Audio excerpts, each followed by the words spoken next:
Queridos irmãos e irmãs, aqui presentes na Catedral para esta Santa Missa Dominical do 14º domingo do Tempo Comum, queridos irmãos que nos acompanham pela Rádio Luz e Alegria, a rádio da nossa Diocese que transmite esta Santa Missa, e aqueles que nos acompanham também nas redes sociais, através da transmissão que é feita pela FWTV. Nós, durante o tempo comum, esse tempo longo, são 34, 35 semanas, que começam imediatamente depois da solenidade de Pentecostes, e depois se estende até o final do ano, com uma outra festa incluída neste período. Este tempo que muitas vezes nós podemos entender como um tempo assim sem importância. Gostamos bastante de festa e é bom que gostemos de festa. Então a impressão é que esse tempo é um tempo assim que não tem grandes festas para celebrar, mas não é esse o espírito da Sagrada Liturgia.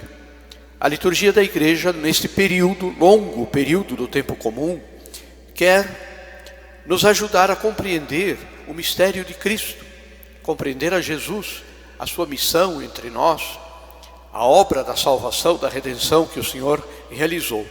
E como a salvação acontece nas coisas simples do dia a dia, nas coisas normais do dia a dia. Deus muitas vezes se manifesta de forma extraordinária e na sua onipotência divina pode fazer isso, naturalmente. Mas normalmente não é assim que Deus faz. Mesmo na nossa vida, Deus vai se aproximando de nós pouco a pouco e vai nos despertando para encontrá-lo nas coisas simples do dia a dia. Um santo da Igreja, São José Maria Escrivá, dizia assim: ou nós encontramos a Deus nas coisas normais do dia a dia, ou nós não vamos encontrá-lo nunca. Porque o Senhor normalmente não vem ao nosso encontro de forma extraordinária. E no domingo de hoje, este 14º domingo do tempo comum, a palavra do Senhor quer nos mostrar a importância do seu amor para conosco, nos recordar esta realidade, o quanto Deus nos ama, o quanto Ele cuida de nós, e como nós então devemos, digamos assim, uma resposta filial, dar esta resposta a Deus através da nossa vida, sempre nas coisas comuns do dia a dia, nas coisas normais do dia a dia.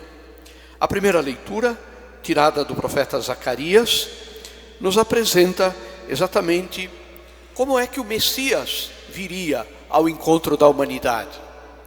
Porque entre os judeus havia a ideia de que o Messias viria restaurar o reino de Israel. Ou seja, ele viria como um grande rei, poderoso, com muitas armas, com um poder de destruição. E o povo de Israel, em grande parte, sempre esperou isso. E é a promessa que é feita nesta profecia de Zacarias, é que o Messias não vem desta forma. Ele vem ao teu encontro, ele é justo, ele salva, é humilde e vem montado num potro, cria da jumenta. Ou seja, um grande rei jamais vai para o combate montado num jumento.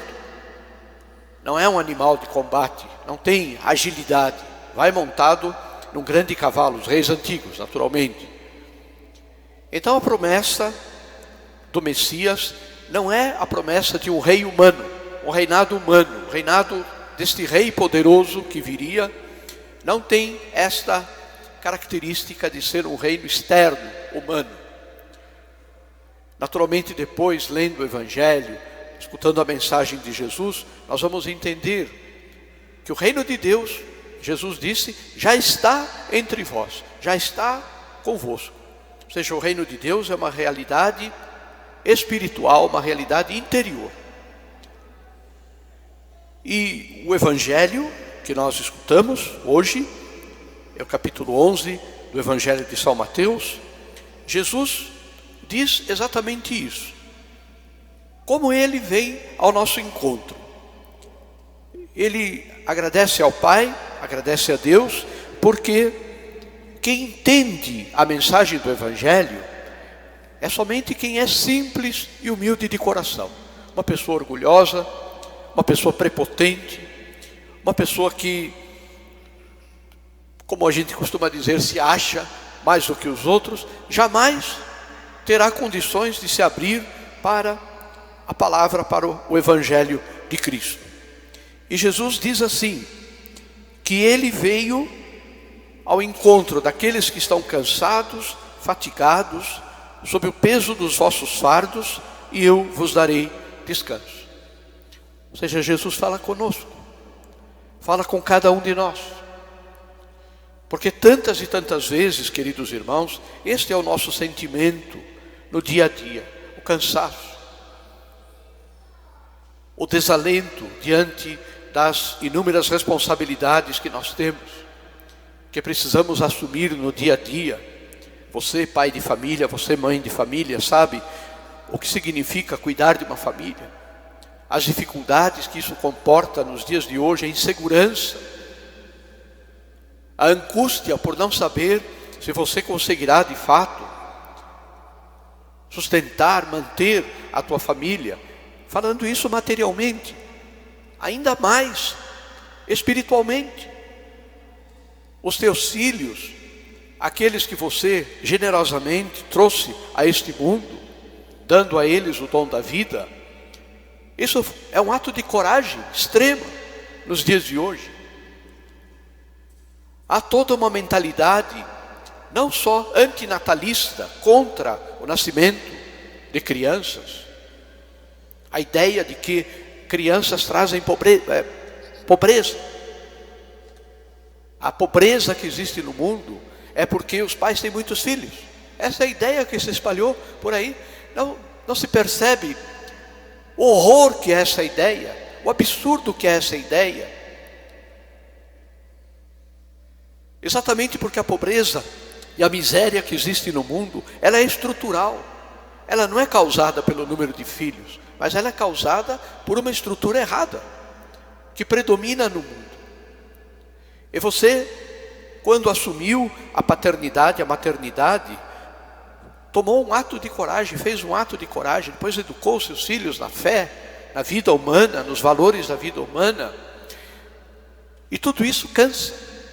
Cansa quando você percebe que o mundo não corrobora, não ajuda a você neste princípio de vida. Tudo é o contrário do que você ensina. Você ensina aos seus filhos a serem justos e eles veem a injustiça campeando pelo mundo inteiro. Muitas vezes quem não é justo se saindo bem na vida. Você ensina que ele precisa ser honesto. E quantas vezes a desonestidade é o que predomina no mundo. E assim por diante, cada realidade que você ensina, aquilo que você leva às vezes anos transmitindo para o teu filho, para a tua filha, um vídeo de qualquer rede social, apaga tudo isso, tira tudo isso. Ou seja, é uma luta insana, é uma luta difícil, aquela que hoje o cristão deve travar para ser fiel à sua fé. Nós não somos contra ninguém, o cristão não é contra ninguém, não é contra nada, é contra o mal, contra o pecado, contra o demônio, que tenta tirar os filhos de Deus da proximidade de Deus. Mas o que de fato acontece no mundo de hoje é que o mundo é contra nós. O mundo é contra aqueles que querem seguir a Jesus. E isto cansa. E é exatamente para nós que carregamos esse fardo pesado, tantas e tantas vezes desanimando, querendo desistir. Nosso Senhor diz assim: vinde a mim, todos vós que estáis cansados e fatigados, sob o peso dos vossos fardos, e eu vos darei descanso. Ou seja, a proximidade com Jesus produz este efeito, o efeito do descanso. O descanso, aqui é a referência ao descanso da alma. O descanso que é aquela atitude de quem está sereno diante das realidades e do mal, espalhando ao redor de si o bem. O segredo, portanto, é aproximar-se de Jesus. E como nós fazemos para nos aproximar de Jesus? Existe uma receita? Não, não é a receita, é a realidade. É a vida de oração, que nós devemos ter sempre muito vivo em nós. Somos cristãos, antes de tudo, porque queremos viver em comunhão com Deus. E a comunhão com Deus se dá na oração. Temos assim que nos organizar o nosso dia, para que nós de fato possamos ter momentos de falar com Deus. Nós, essa semana, tivemos o retiro espiritual dos padres da diocese. E entre tantas coisas que nós conversamos ali, foi que nós muitas vezes, nós os padres, o bispo, os diáconos, temos a responsabilidade de atender o povo de Deus, temos que prever o dia até para rezar. Tem que rezar antes de sair de casa. Acordar 5 horas da manhã, até 7, 7h30, para nos dedicar à oração. Porque depois, o ministério, o exercício do ministério, nos puxa, quase que nos rasga no meio. Tantas coisas que nós temos que fazer para servir o povo de Deus, para estar a serviço, à disposição de vocês, querido povo de Deus. Mas essa realidade precisa ser uma realidade nossa, pessoal, rezar. A missa dominical, tão desvalorizada por muita gente, que acha que não precisa mais da missa, não precisa mais ir à igreja, reza em casa, é a mesma coisa. Não é a mesma coisa, não pode ser a mesma coisa. Porque se fosse a mesma coisa, Jesus não teria deixado a missa. Ele deixou porque é através da Santa Missa que Ele nos dá o descanso. Através da sua palavra que é anunciada, através da Eucaristia que nós recebemos, que é o corpo, sangue, alma, divindade de Jesus, ou seja, é Jesus inteiro que vem ao nosso encontro, não para nos condenar, não para nos criticar, não para nos corrigir, digamos assim, nesse sentido negativo. Ele vem para nos dar descanso. Ele vem para que nós possamos sair daqui, quando nós voltamos para a nossa casa. Quer dizer, voltamos para as realidades do mundo. O mundo continua igual, a mesma coisa. O mundo externo, mas nós mudamos, porque ouvimos a palavra, porque nos alimentamos da Eucaristia. E isso faz com que nós, no meio do mundo, sejamos pessoas que levem a palavra de Deus, que levem a Cristo, para que, de fato, nós possamos viver a vida no Espírito. Aquilo que nos diz o apóstolo São Paulo, na segunda leitura de hoje, na carta aos Romanos. Esse é o nosso ideal de cristãos. Viver a vida no Espírito de Deus, ou seja, na união com Deus, a união amorosa com Deus, que nos leva a perguntar a Deus a cada momento: Senhor, o que queres que eu faça? O que o Senhor espera de mim nesta situação? O filho chegou com problema, com uma coisa ali, a tendência da gente é brigar, é já perder as estribeiras, né? Perder a paciência. A pergunta é essa: Senhor, o que é que eu faço? O que é que eu digo? Que atitude eu tomo? E aí sim nós descansamos no Senhor, porque os problemas acabam se transformando numa forma de nós nos unirmos mais a Jesus. Quando foi, se é que nós podemos dizer assim, quando foi que Jesus esteve mais unido ao Pai? Quando ele ia rezar na montanha, quando ele falava do Pai para as pessoas que o escutavam? Não. O momento de maior profunda união de Jesus com o Pai foi na cruz. Quando Jesus estava pregado, cravado na cruz, onde não podia fazer mais nada a não ser obedecer e entregar a sua vida nas mãos de Deus. Olhemos para Jesus sempre com esta confiança. Procuremos a Jesus sempre com esta intenção de nós nos unirmos a Deus e que Ele possa carregar, nos ajudar a carregar estes fardos, estes pesos que tantas vezes nós nos sentimos tão impotentes, tão frágeis diante das certas realidades da nossa vida. O segredo é olhar para Jesus e vamos descobrir que lá está Ele disposto a nos ajudar a carregar conosco estes fardos que a vida nos entrega.